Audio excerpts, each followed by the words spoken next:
something just a tad bit quicker. Now, to get your fries and you need support for acceleration for falcons, okay, like your true speed demons. They get to exceptionally high speeds extremely quickly. Now, this is Orbit, okay, Orbit's not just any old quick creature, this is a peregrine falcon. Peregrine falcons are the fastest recorded creature. Go at 240. This guy is getting there. Okay, slowly but surely, but he is getting there. Now, he's a 2-year-old falcon. We haven't actually had him for too long. We haven't. In the centre here, the site here, we're a huge rescue centre, rescuing all sorts of creatures from all sorts of backgrounds. The majority of our bird of prey rescue happens because people's circumstances can change. And it can change very, very quickly. So they have all the intentions, they put all their time, the effort into the bird, and circumstances change. And these guys are very, very time consuming. Now, as you guys go around the centre, seeing these guys up close and personal, if they need a home to go to, they can't just go to any old home. They need a special home to go to, which is obviously why places like here are so vital to have. And that's generally how the rescuing, obviously the captive bred side, that's generally how the rescuing side happens. This guy is an extremely small percentage of birds of prey, whereas unfortunately he wasn't correctly looked after. He came to us last July, towards the end of last July, and he was in awful condition. There's no two ways about it. Throughout August, did some work with him throughout August just to see and make a plan of what we could do with him, give him the winter off so he can molt out, rest, get used to our daily routine, and he is molted out fantastic. He is a stunning looking creature. So we've got him to go at the beginning of this year, not at the beginning of this year, weather-wise stopped us in training and in building his condition up, but we're getting there. The last couple of months he's really come through. He's really starting to show his real character. And the best way to describe that is short man syndrome. Okay? He's got an attitude about him. He has. Which in a way is good. We can work with that. Okay? It means he's not shy of us, he's not scared of us, so we haven't totally lost the trust of the bird. Okay, it's still there, but as I said, he has a bit of an attitude about him. Now with falcons, okay, in demonstration education slides, it's actually quite rare, just like the goldens, that you'll find pure peregrines being used. And the reason for that is the Latin name for a peregrine is Falco peregrinus. It means wanderer. That is what pure peregrines like to do. They like to wander, which may sound fantastic. Okay, a bird of prey's out wandering around doing his stuff, and then he's going to come in and do a show. Generally, that is the case, but the wandering size tends to last a little bit longer than what we would like to happen. Now, we're not talking 20 minutes, we're not talking half an hour, an hour. A falcon or a peregrine, if they want to go for a wander, they'll be out for 4 or 5 hours before they decide to come back in. So what you'll find is most falcons in demonstration or the education side are hybrids, and they're peregrine crosses. So you have the speed, the power, the wow factor of the peregrine, okay, but mixed with a more reliable bird. That's generally what you'll find being used in the education side. But as I said, we have a pure peregrine here. So really, flying pure peregrines, it goes one or two ways. It's either perfect, and he does it, or he flies off.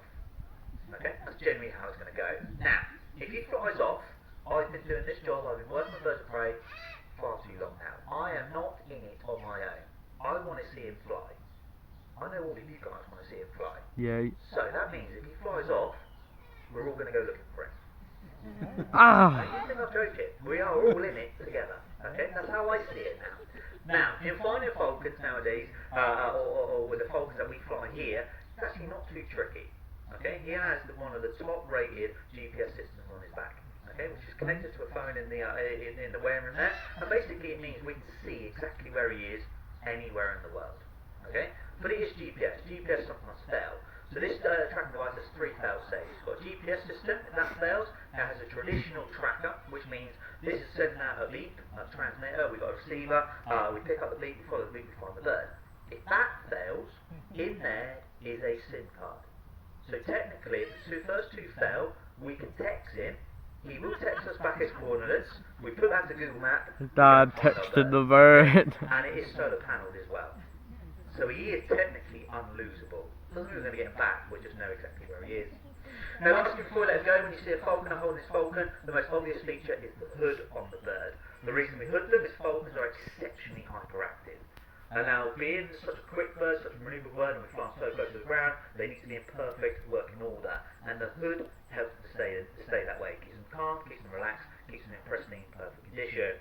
But obviously at the moment you can't see anything. So I need to slip this hood off so he can see. We're going to pop him at the end perch here, give him a couple of seconds, a few moments to get his bearings, and then hopefully he's going to show us what he can do. You ready?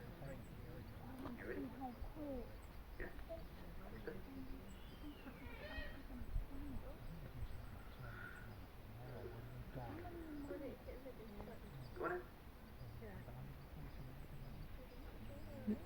We're doing.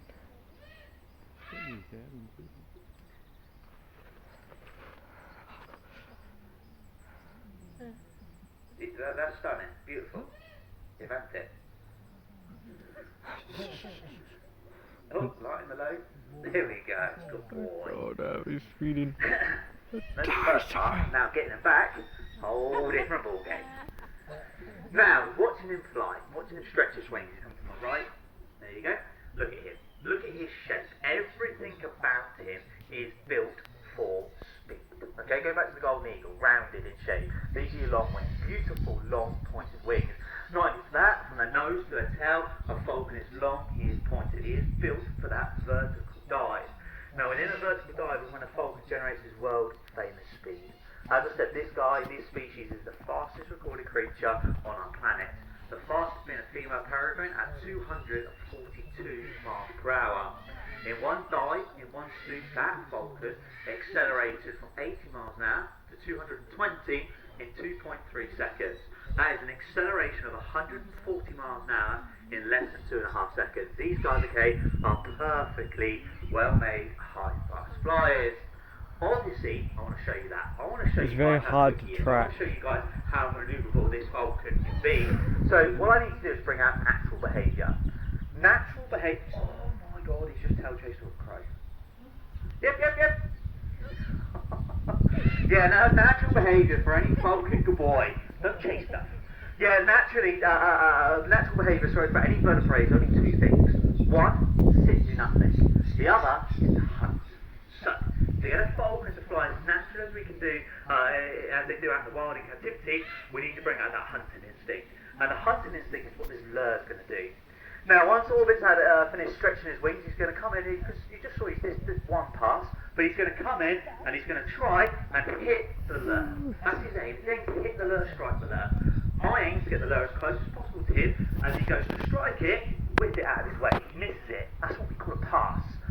Now, if you watch this, okay, in theory, I'm teasing him. That's what it looks like. In reality, I'm bringing out his natural behaviour, that hunting instinct. Because if you imagine Orbit chasing a pigeon, that pigeon's going to do everything it can, good boy. That pigeon's going to do everything it can to get out of the way. And one thing it can do is, at the moment of impact, change direction. Which is exactly what the lure does. The lure suddenly changes direction. Because it comes in so fast and so powerfully, it can't follow that sudden change in direction. So the lure, in this case, out in the wild, if a pigeon, lives to see another day. Good boy. Now, obviously, if he strikes the lure, he gets the lure every single time. If he was to strike the lure and I carry on flying him, that's teasing him. And if you tease any bird of prey with their food, they will just go off and play their own little game. Now, their own little game is wild stuff. It is called murder. And obviously, we don't want that happening at any point this afternoon.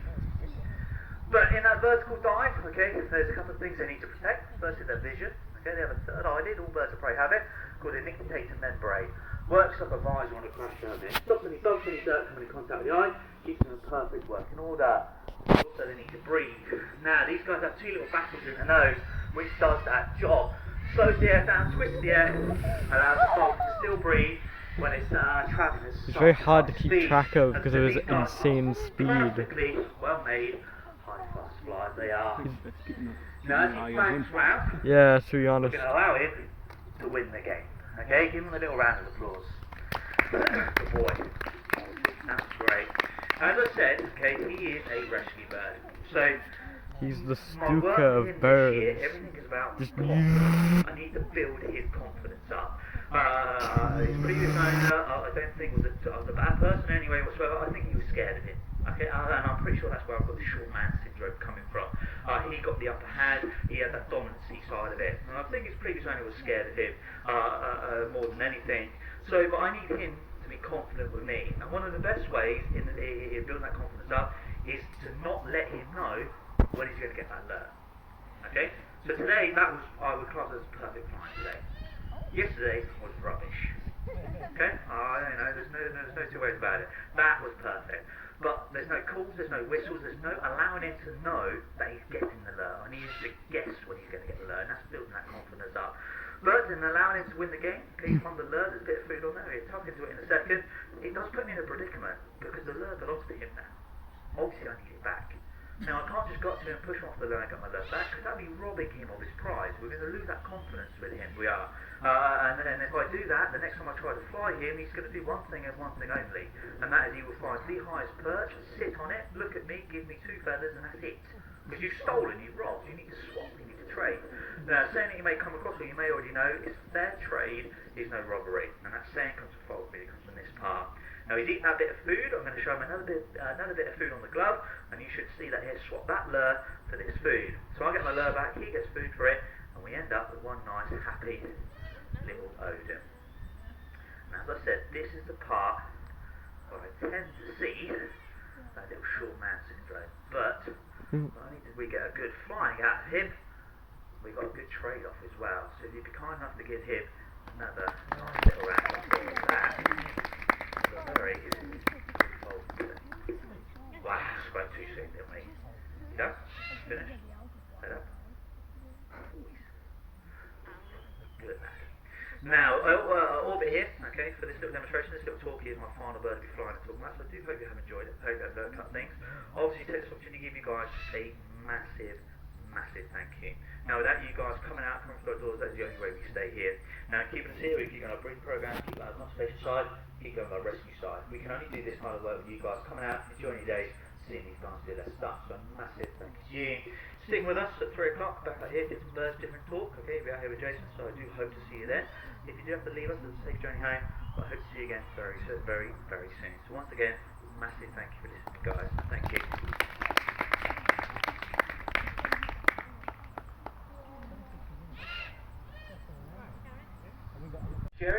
Jerry's our male golden eagle.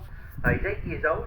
He's just about hitting maturity, which, being 8 years old, hit maturity, is actually it's quite late within the animal kingdom. Generally, birds of prey animals, they want to hit maturity extremely quickly.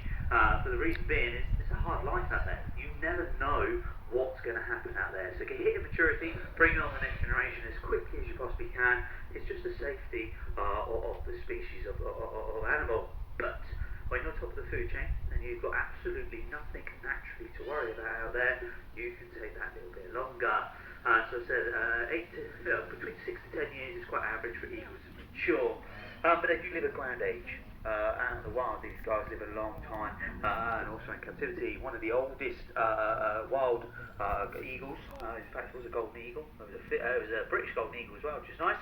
Unfortunately, he passed away in 2015, but he was 30 years old, which is pretty good going for a wild creature. In captivity, we can quite easily double that. Okay, so Jerry's 8 years old. We're expected to live close to 60 years with us here at the centre. So these guys, as I said, they have a big innings.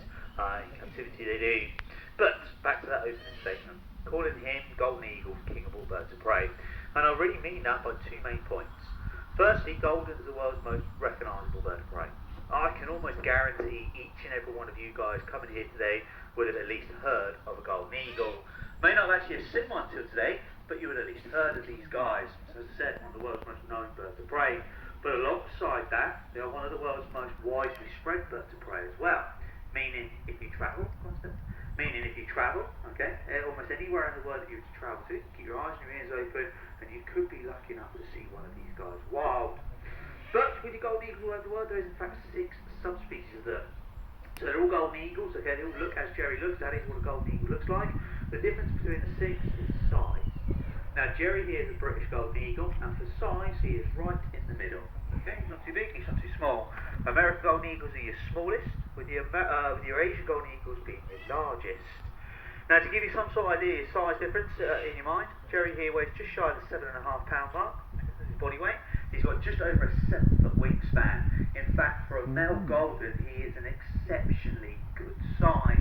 American golden eagles about half the size to him. Now Asian golden eagles, back in 2018, a wild female, you got it? A wild female was caught, so she could be tagged, so her movements could be tracked. Now she weighed 17.5 pounds in weight, had just over a 9-foot wingspan. Now that's a monster of a golden eagle. But with your golden zone, even though the most widely spread, one of the most known birds of prey flying and working, they're great birds to work with. In the education side of falconry, they're actually quite rarely used. Not many centres, not many people actually use these guys. And the reason being is the power that the golden has. So Jerry here is not the largest bird that we have here on site, but he is the most powerful bird that we have here on site. In level flight, so as he flies off this afternoon, this will become his level flight, he's big enough, strong enough to tackle anything up to the size of an adult dog fox with ease. That's easy food, that's easy quarry. But that's not the largest, got it here, mate? That's not the largest food, that's not the largest quarry that this sort of size bird is capable of tackling. For the size bird he is the capability of tackling anything up to the size of our roe deer, and that would be a buck as well. So they can take exceptionally large quarry compared to their own body size. Now in doing so, firstly, they need to build up height. Okay, now these guys are comfortably so anything between 5,000 and 10,000 foot. Up that sort of height, I'm going to look up for something tasty, something edible on the ground. Once he spots his meal, he needs to turn that height into speed to generate his power. Now, falling from the sky is all about your falcons, when you peregrines. They're built and designed to fall vertically, generate well over 200 miles an hour. Now, when you see a falcon fly, they've got beautiful long pointed wings. Okay, they're built and designed to fall vertically. As you watch Jerry fly, if you notice his wing shape, they're quite rounded in shape. He's actually part of the broadwing family. Okay, broad wings are most birds of prey. They can't fall vertically like a long wing, which you get falcons, but they do almost do it. Now, when it dives within a sloop where his wings are half closed, and he falls, he will rock side to side. Now, rocking side to side is called spinning air. And a bird this size has the capability of generating anything between 120 to 150 miles an hour. He then becomes a very big, very, very powerful bird, more than capable of tackling an exceptionally large quarry compared to his own body size. And the power that the gulls has is they're actually favoured for the working and the hunting side of falconry rather than the demonstration and the education side. But this hunting capability they have, they can take exceptionally large quarry compared to their own body size. You are very rare to ever witness or know these guys wild doing that. Okay, we actually really only see their full potential when asked them to do it, when we in captivity push these guys to the limit. In the real world, they're constantly on the lookout for a nice, easier source of food.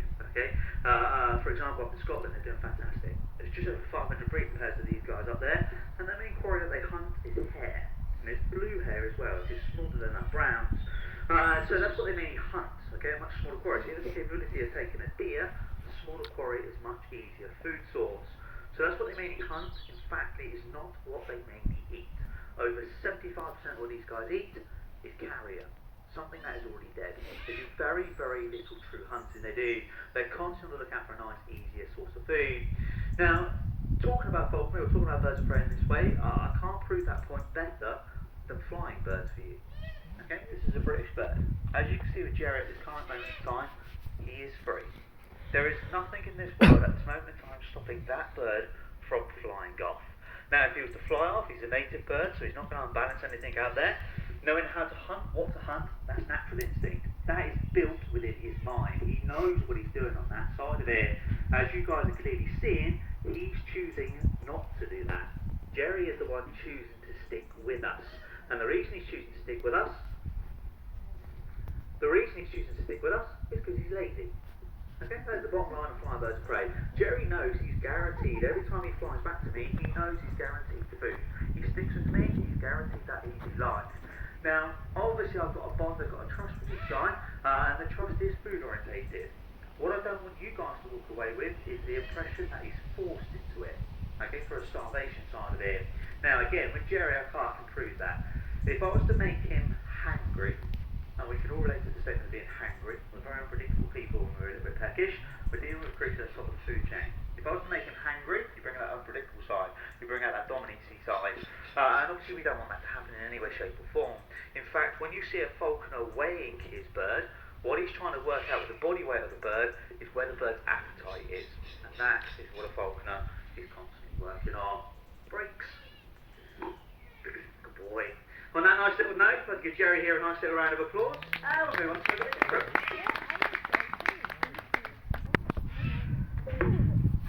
Righty up.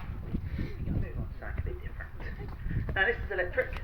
Electric here is a striated caracara. Also known as a Foster's caracara. Okay, so a couple of different names for these guys. They're native to the Falklands and the Falkland Islands. The Falklands. A native bird. Now she will come nice and close to you guys, okay, she will come into the audience, she will jump up on the benches, she might rub between your legs, she will come very, very close to you. Now, if she does come nice and close, don't worry about her, she doesn't have a bad bone in her little body, but obviously while she's out here, please don't be tempted to stroke her. She is going to be fed out here, so if you do go to stroke her, she's just going to think that you're passing her food. You will go home with less fingers than you started with. Oh no. As I said, known as a striated, also known as a Foster's caracara, next to the Falklands and the Falkland Islands only. If you ever look out to go out there on the island, these guys are actually known by a nickname, and their nickname is Johnny Rook. And these guys are a pest, and they're honest. Yeah. And unfortunately, they were once classed as that. So they were shot, and they were shot towards extinction. Now, as time's gone on, we study, we understand birds of prey, we realise birds of prey are not that bad. Birds of prey are once classed as these big old killing machines. Go out killing, eating anything and everything that moves. When it comes to the likes of our big eagles, okay, so like Jerry the Goldens, the white-tailed seagulls, people feared that they would fly off with small children. It doesn't happen, okay? Birds of prey, they could be more the other way around. I mean, sometimes we wish it would happen, but it doesn't, okay?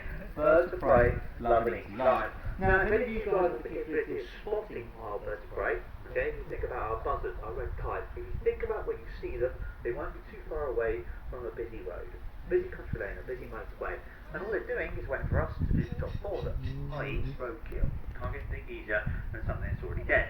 But with birds of prey, there is a ruling with them, and the ruling is if you can't physically see that easy sort of food, the food's not there. So the bird of prey needs to sort of come across it to know it's there. They don't really go looking for it as such. These guys, on the other hand, oh, there you are. These guys, on the other hand, are very intelligent. They work things out. They learn things. Now, the most easy sort of food that these guys know of is your dustbin. Humans create rubbish. Rubbish generally contains food. These guys will raid your bin. Anything in your bin, they will have out across your lawn, and anything edible, these guys are quite happy to eat. Now, if you listen to electric in the bin, no noise whatsoever. To a wild caracara, it is a totally different story. To a wild caracara, coming across a nice full bin is a bit like you and I finding a gold mine all to ourselves. You're going to be excited, you've got nothing to worry about anymore. But these guys are a nice full bin, exactly the same scenario. But when they get excited, they make a noise very similar to our crow. So basically, they start squawking. This will draw in other caracaras. If you could end up with well over 100 of these guys around your bin, in your bin, all making this crowing noise, and that is 4 o'clock in the morning. Seriously, not your best friend. But on the subject of these guys eating, one of their favourite natural foods is a penguin. Okay, it's a rock of a penguin. Hence all this running around on the ground. I have not taught her to do this in any way, shape or form. Firstly, on the Falklands, there's not many trees to fly to, certainly fight for that. And secondly, when your main food source doesn't fly, you just don't need to. Just need a good strong set of feet, a good strong set of legs, and away you go. Springtime, summertime, all well and good. So the penguins are It's kind of funny how they just like walk instead of When flying. the winter time comes, that food becomes scarce. Difficult to just come across it. But like I said, these guys are intelligent. They work things out. They look for food. And I'll show you that by using the cup.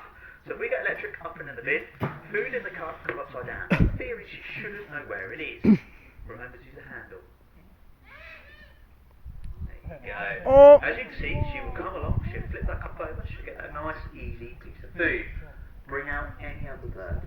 Let them watch you put food in the cup and turn the cup upside down. So this is the whole process. Because they can no longer see the food, remember the handle? Good girl. Because they can no longer physically see the food is no longer there. Whereas these guys work it out, they do. So most birds don't have object permanence. I mean, she's not going to come across a cup out in the wild, flip it over, there's going to be a bit of food under there. But out in the wild, she'll watch mum and dad, other caracaras about flipping little rocks over, looking under logs, beetles, worms, grubs, anything like that, just to keep herself ticking over in the winter time. And this ability to learn and adapt purely by watching each other makes the caracara such a unique species of bird of prey. Well, I was going to give her a nice little round of applause, and we'll move on to little castor birds. Push out. Get out.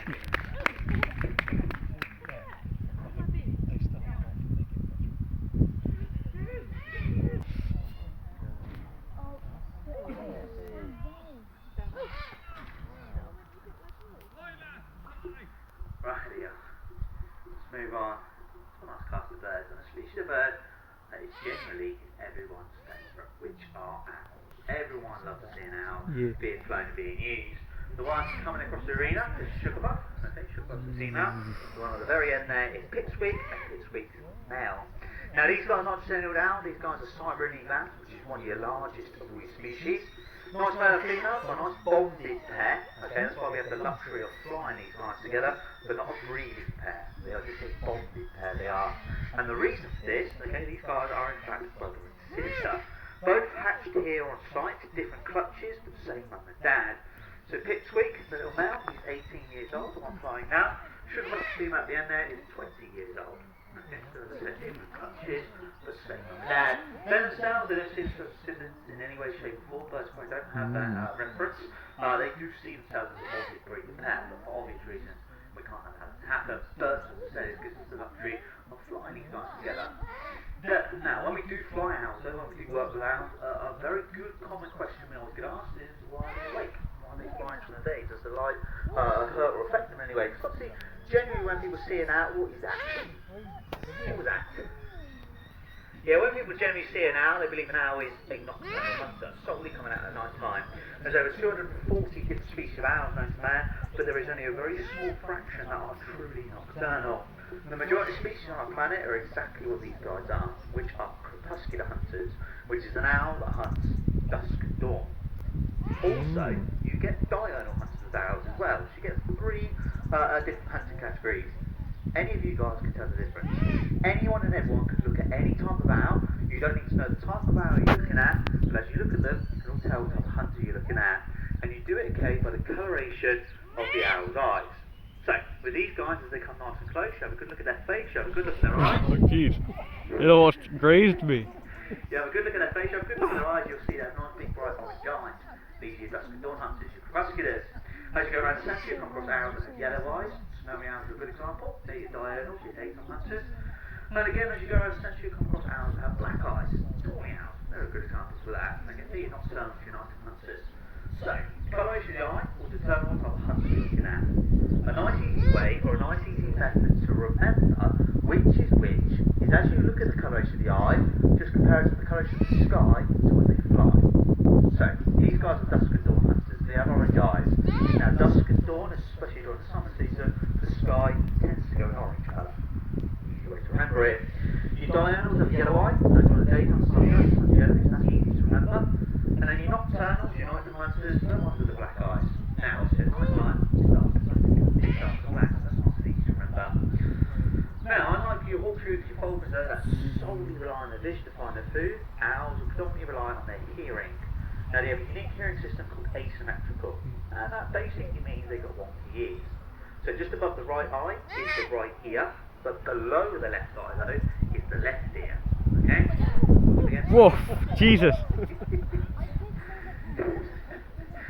Yeah, so they've got one ear above the other. Also, that right ear is slightly forward, slightly bigger than the left ear as well. So they've got a very funny set of ears. What it enables them to do, though, it allows an owl to pinpoint the sound, know exactly where a noise is coming from, without seeing where it's coming from. Now, you and I, we cannot do that. You and I need to see where a source of sound is coming from to know its exact location. And a great example of that is when we're sat in traffic, all of a sudden, we hear a siren. His ring hit me. Now, until we see where the siren is coming from, He smacked me. sure. And that's because our ears are on a level line.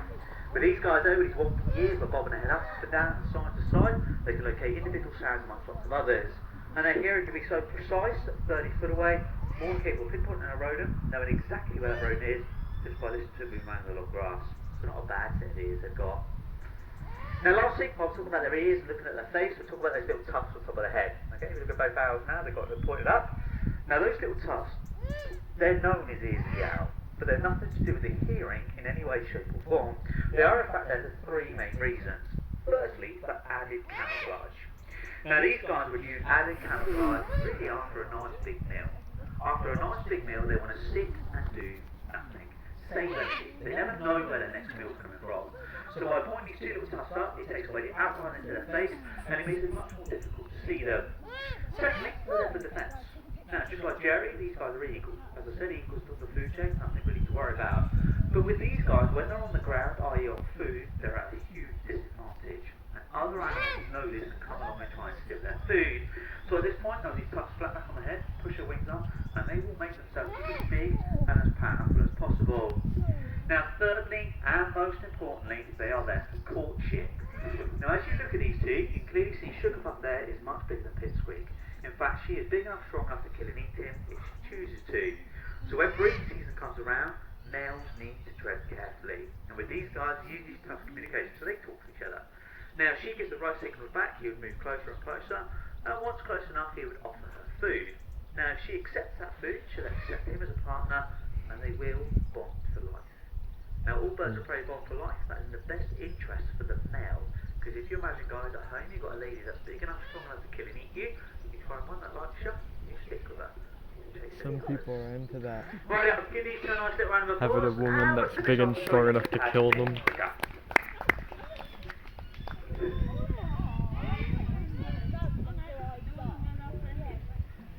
See where it's going later when you go.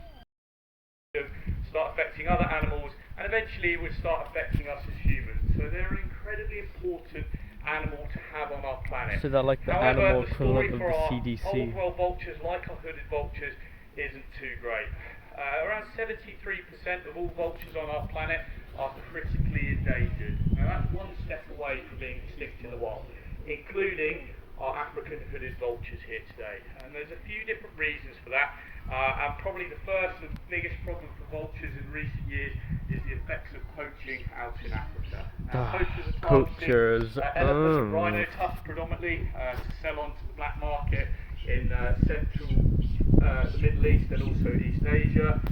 Certain parts of elephants are considered a wealth status. If you've got an elephant tusk that you can display, it shows you're a successful individual. There's traditional beliefs with certain parts of elephants and rhino tusks, and also parts of the ivory is also turned into ceremonial dagger handles in certain parts of the Middle East. So unfortunately, poaching is having an effect on our poachers. vultures. And the way this is happening is the poachers The are going Virgin out, culling elephants, defends taking out the tusks ecosystem and the from horns from those poachers. species.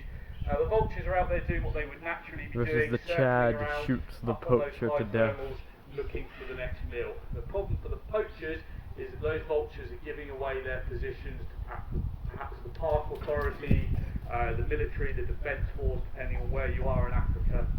And it's telling those groups of people where the poachers are operating. So what those poachers are doing, right, is they are lacing carcasses with poison. So when our vultures are coming down to feed on them, when those vultures are coming down to feed on those carcasses to do their job as they naturally would, they are succumbing to the poisons that are deliberately being left for them on those carcasses, and they are wiping out hundreds of vultures at a time. And as I say, our African hooded vultures here are critically endangered in the wild. Now in West Africa, in certain countries in West Africa on the black market, 90% of vulture parts for the traditional medicine trade are coming from African hooded vultures at the moment. Now your old world vultures have a phenomenal set of eyes, along with things like eagles and hawks. They have very good eyesight. And the belief in certain parts of Africa is that if you consume parts of vultures, you will inherit those abilities. So perhaps you have a difficult decision coming up in life, or you're looking to choose the right lottery numbers next week. You'll go along perhaps to your local medicine man who will prescribe you a concoction, and it may very well include parts of vultures. And the belief is that by consuming that part of vultures, you will inherit those abilities. And as I say, 90% of the parts on the black market for vultures in West Africa at the moment are coming from hooded vultures. Now they are an incredibly important species, as I say, and without vultures on our planet, we really would be in a very bad place. So when we bring out our vultures, we like to hopefully change people's opinions on them and explain the importance of vultures. When it comes to the two species, generally speaking, they all have the same general appearance. They have a wide, broad wings, the size of the animal, quite a long head, and a different shaped beak depending on what they're feeding on the carcass. Now here at the centre we've got 4 different species of African vultures. We have our white-headed vultures and our white-backed vultures, which are quite large species, and those are the guys that are going to first open up the carcass, and the white-backs, particularly with the long legs, necks, can get right into that carcass. And then along come the smaller species like our hooded vultures that can get to all the smaller pieces, pick up all the bits and pieces. And other vulture species like lammergwires as well can specialise in just eating bones as well. So at the end of the day, vultures have managed to completely break down a whole carcass and leave nothing behind. So as I say, they are incredibly important, but unfortunately around 73% programs for our vultures. The aviary right next to our cafe, we have a breeding pair in there, and they do have a youngster in there at the moment. And later on, when they mature, Bonnie and Clyde here, who just joined me at this end, will be paired up and they will go back into a breeding program. Now, to finish off, we often get asked, why don't our chicks that have hatched at the centre go back out and are reintroduced out into the wild? Vultures mature anywhere between 6 and 10 years of age, and they only have a single chick. So it takes a lot of time and effort to raise those youngsters. If we were to send vulture chicks back out to Africa at the age of 6 to 10, as it stands, they wouldn't survive, because until the situation out in Africa is improved, there's no point sending out vultures, and they reckon it's going to be around 15 to 20 years before things improve. So all we can do here in captivity at our centre and other centres is breed up a large captive population with as much genetic variation as possible, with the hope that in the future we can then send those vultures back out to the wild. It looks like these guys have had enough, so we'll call that the end of the first show this morning. Huge thank you for you all for coming down and joining us this morning and into this afternoon. We are a charity, we're a rescue centre, and without you guys coming down, we simply couldn't be here. We couldn't continue to do our rehabilitation work that we are heavily involved in, particularly this time of year, our nest box projects that I mentioned with Swift, and also our breeding programs like with our vultures. So a huge thank you for joining us today. John will be out here at 1:30 for the next show. Completely different set of birds, completely different talk. So if you are sticking around, please come out and watch that show. If you are leaving us, please have a safe journey home, and hopefully we'll see you all again in the future. But thank you very much.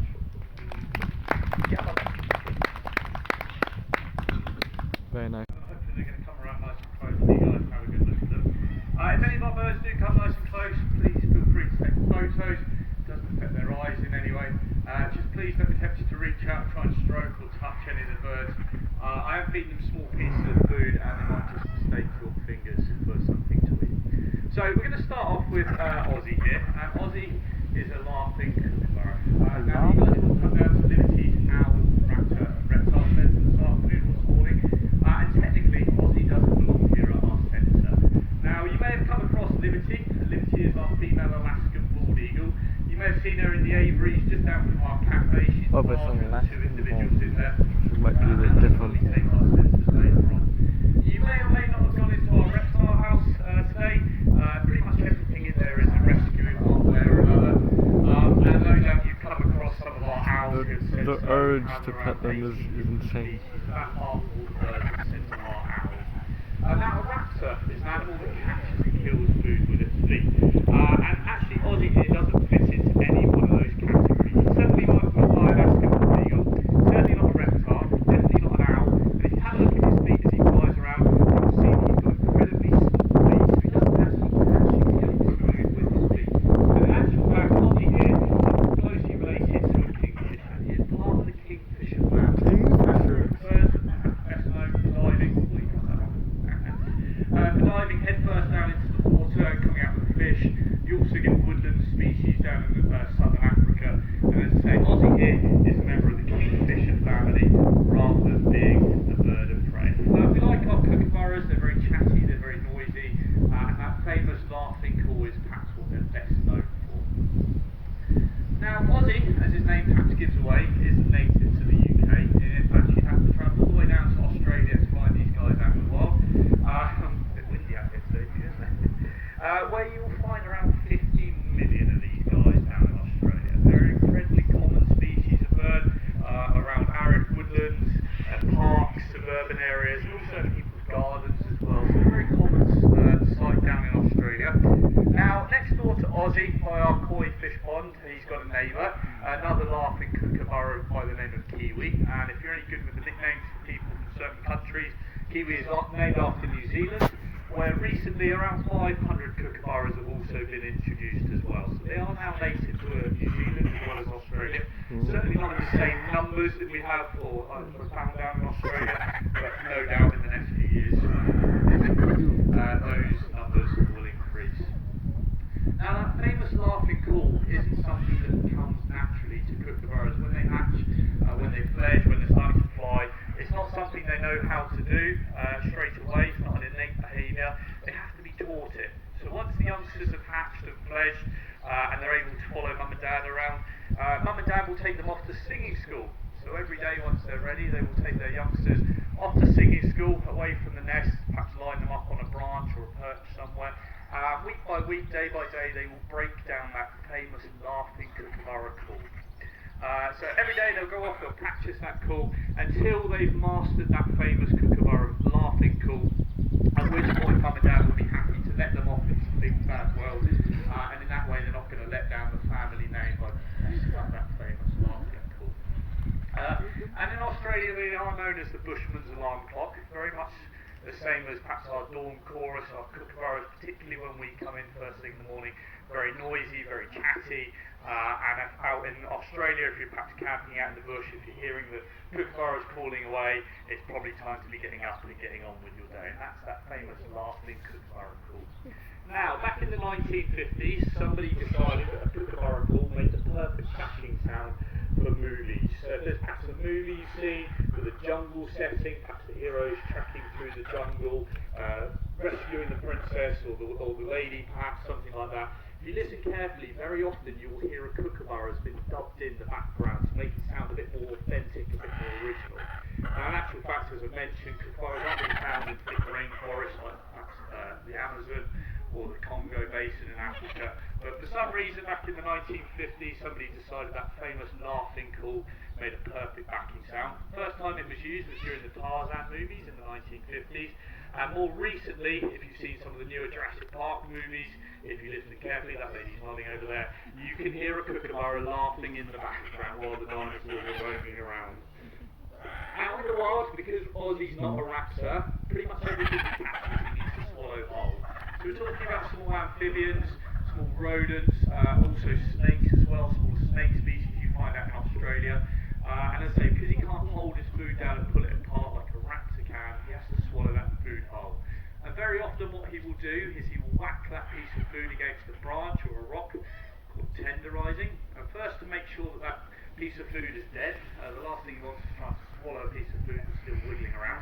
And also softens up that meal and just makes it a little bit easier for him to swallow. So if you ever see a kookaburra with a piece of food and they're whacking it from side to side against something, perhaps against a branch, it's something they would do naturally out in the wild, and they're just tenderizing their food, they're just making sure that it's dead and that it's a bit softer to eat. So we'll finish off there with Ozzy. He's done very well this afternoon, a little bit windy. Getting back over to this last post here, if you guys would be kind enough when he lands on the post, give him a round of applause and do like something. Ooh.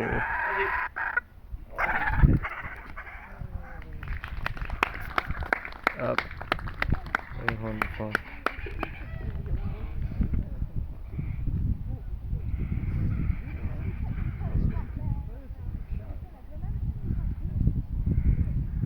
I like Ozzy. The other one's called Kiwi. This from New Zealand. No, well. I like their call, it's very nice. It's a good call.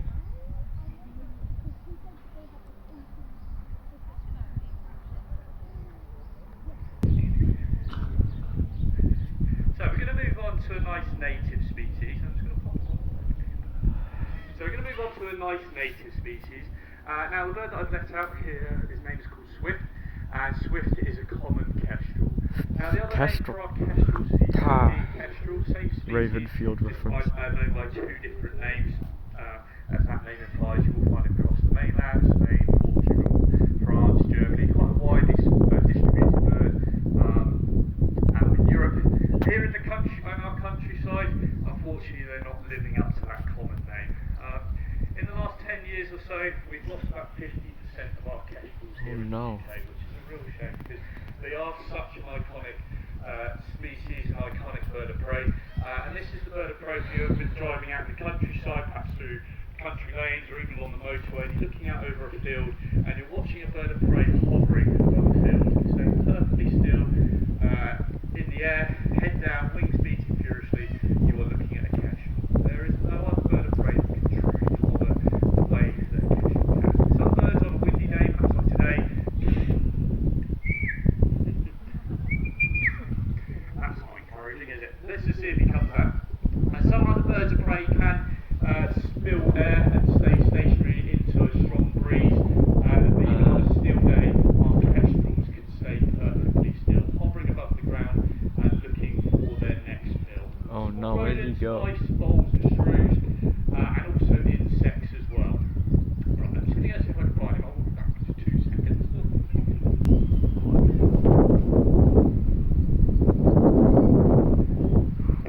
Right, let's see if he's going to stay with us. So yeah, small insects, rodents, mice, voles and shrews. Now there's a few reasons why our kestrels are declining, and unfortunately it's the way we're changing our landscape. A nice example I like to begin with is the field directly behind you. We often see wild kestrels out there hunting. It's a perfect habitat for them, lots of rodents and mice no doubt out there.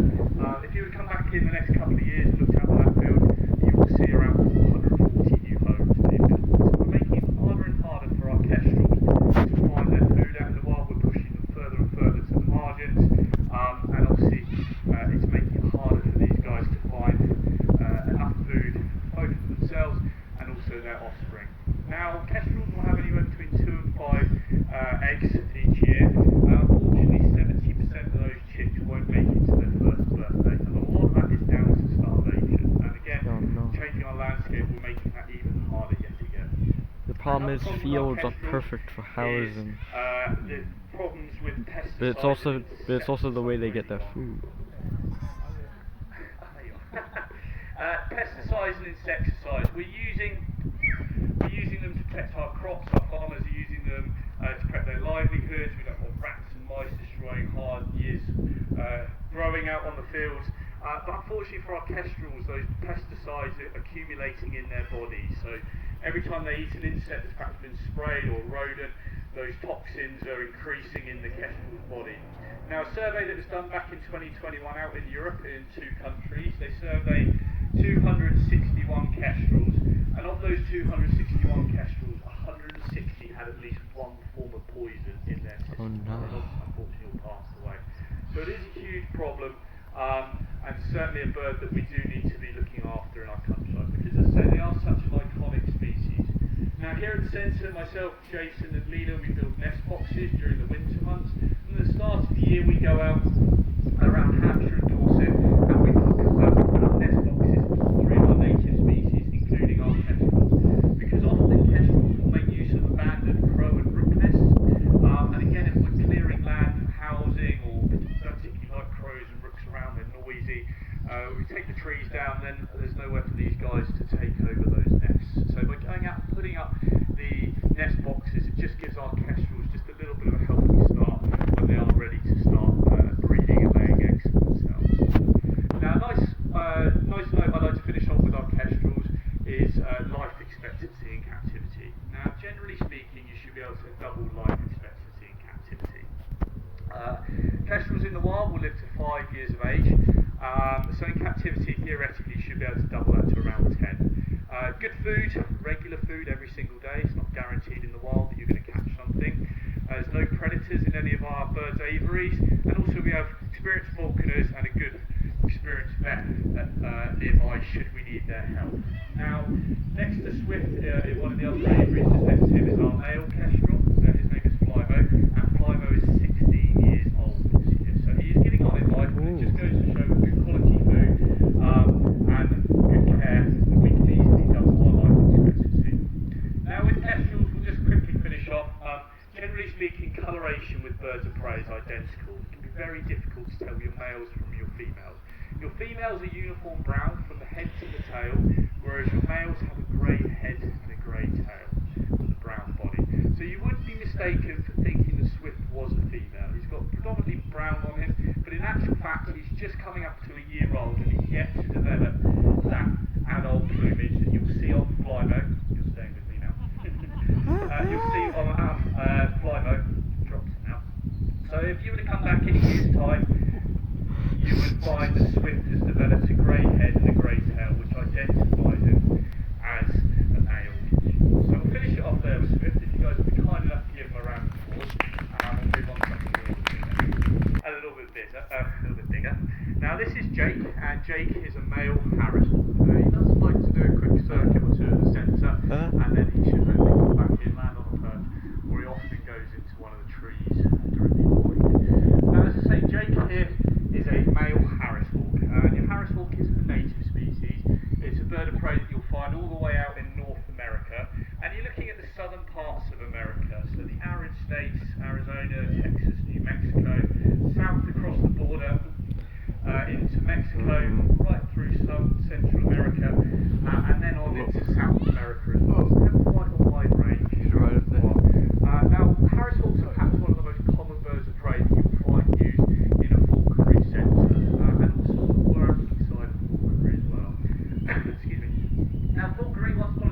4,000 years ago when it first sort of came about, was a way of supplementing our diet. It was a way of bringing in wild game onto our table and supplementing the food that we were eating. Nowadays, when you look at falconry, particularly the working side of falconry, what we're generally referring to is pest control. And basically what this involves is a falconer taking a bird of prey, such as Jake here, and going along to a property where they're looking to remove pigeons and doves and seagulls particularly. Now as you look at as you look at Jake here, you can see he's a broad wing. He's got lovely rounded wings, and he's actually not designed out in the wild to catch and kill other birds. He's not the right wing shape. If you want something to do that, you're looking at some of your falcon species. The long wings, long pointed wings, a lot more fast, a lot quicker in the air, a lot more aerodynamic. But by taking a Harris hawk, for example, like Jake along to properties that want to remove those pigeons and doves and seagulls, just the presence of a predatory bird is enough to persuade those species to move on. So we're talking about places like airports where you don't want large birds interfering with air traffic, hospitals where sanitation is important, waste disposal units. And perhaps the best example I can give to you guys today is next month up at Wimbledon, up at the tennis. Every year for the last 15 years there's a Harris hawk by the name of Rufus, and his job for the 2 weeks during the tournament is to sit up on the roof there and scare away all the pigeons and doves, to stop them disrupting play, stop them ruining the grass, and as John likes to say, to stop getting an extra drop of cream in with your strawberries. So that's the working side of pest control and falconry, and as I say, Harris hawks make very good birds because they're incredibly social. Now, out in the wild, as I say, Jake is native to Central and Southern America, and they are a unique bird of prey in the fact that they live and hunt within a family group. They're the only bird of prey to do this. Generally speaking, outside of the breeding season, birds of prey are solitary creatures. They will live and they will hunt for themselves. There's no cooperation, there's no sharing of food once they've caught something. Yes, you may find lots of the same species congregating around the same area, that's because the same resources are in that area, but they're not working together, they're not sharing food in the same way that perhaps we might do. Harris hawks are so unique in the fact that they live and hunt within a family group. Now what this will involve is a breeding pair, so your alpha female and your alpha male, and up to 3 generations of offspring, all working together to catch food that they individually wouldn't be able to take on their own. Now Jake today weighed 1 pound 7 ounces. Out in the wild, some of his favourite food is something called a jackrabbit, which is similar to our wild brown hare, just a lot quicker, stands a lot heavier, and you're looking on for almost 4 times the weight of Dexter or Jake. I keep saying Dexter because we have another Harris hawk called Dexter. So on his own, Jake here is really going to struggle to catch one of those jackrabbits. But by working in a family group, you first of all stand a much better chance of spotting that prey. Your jackrabbits and your Harris hawks have very little overlap for when they're both active in the wild. So more eyes scanning the countryside means you stand a better chance of catching that food. You then stand a better chance, spotting the food. You then stand a better chance of catching the food. You can protect it from other predators, and in that way, your offspring stand a better chance of survival because you're guaranteeing more food than potentially an individual pair would be able to provide. Now, to give you some idea of how successful Harris hawks are in the wild, they are the 3rd most successful pack hunting animal on our planet. Number 1 is the African wild dog, or the painted dog, Southern Africa. Number 2 is the wolf of North America, and number 3 is the Harris hawk. They have a phenomenally high success rate when it comes to catching and killing their prey out in the wild. And as I say, they make an incredibly good bird of prey, both in demonstrations and falconry for their social side. Now we'll just do a couple more flights with Jake here. But have a quick look at Jake as he's flying around. You'll notice he's got incredibly long legs and incredibly long toes. This is for a very good reason. Out in those southern states out in America, you don't have a lot of trees around which, like you would be today, going up high and scanning the surroundings. But what you do have a lot of is cacti. By having long legs and long toes, it means that Jake here can make the best of a bad situation. His body is higher up off the cactus body itself, so he's not going to get spiked and spined as much. The toes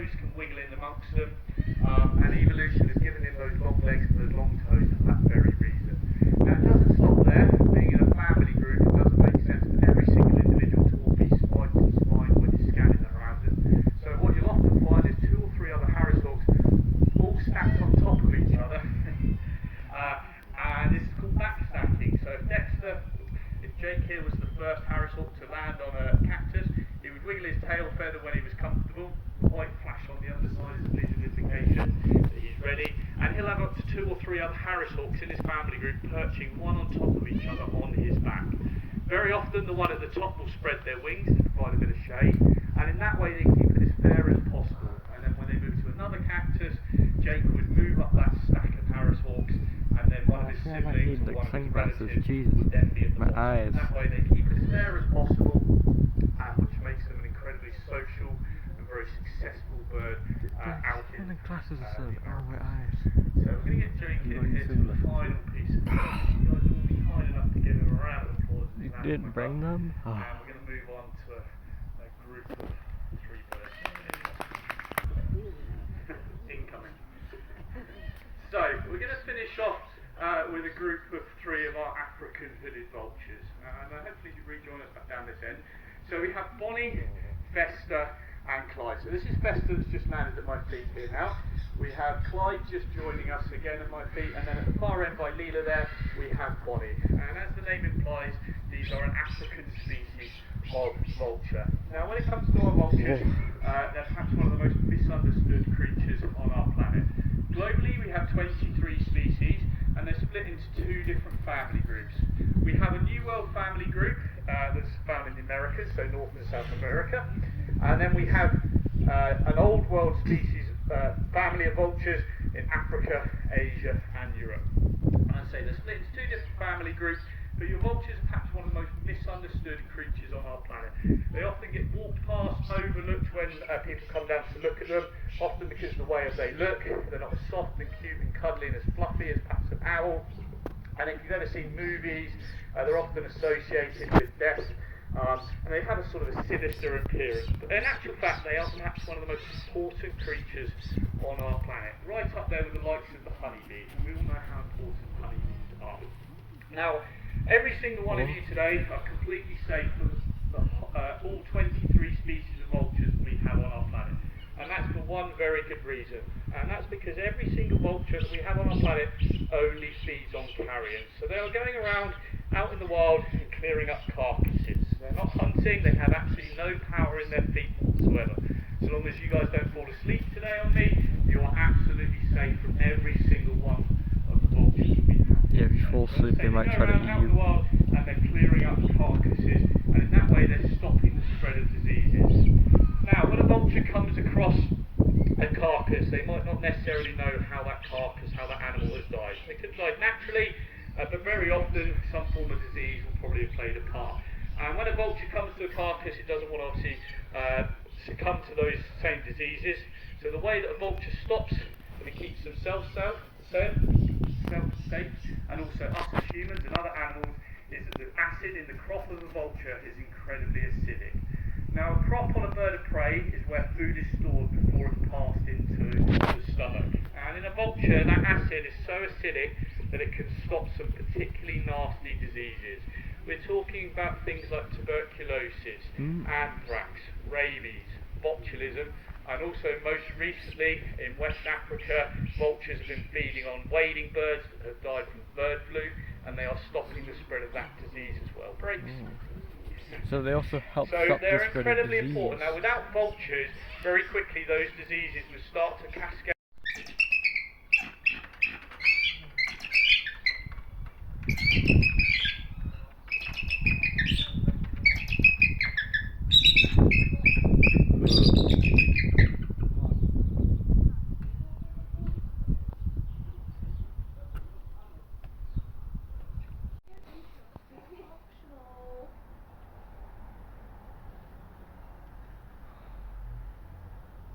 Is that like a chick? A baby chick or something? It's something. It's definitely a bird, another bird.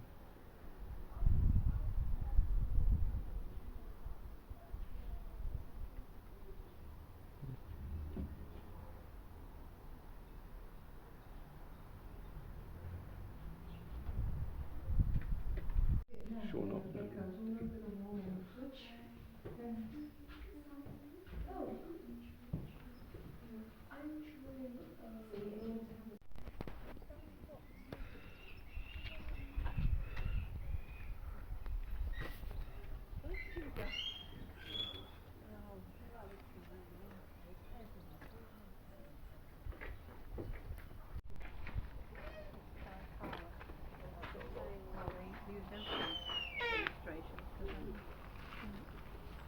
It's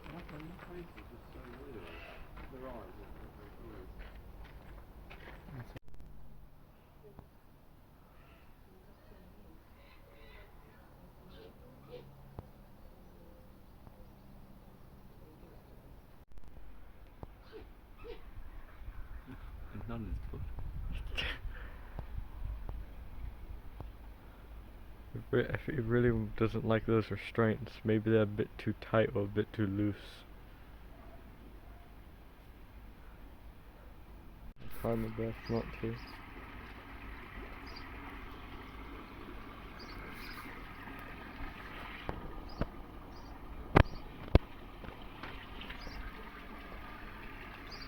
Fish.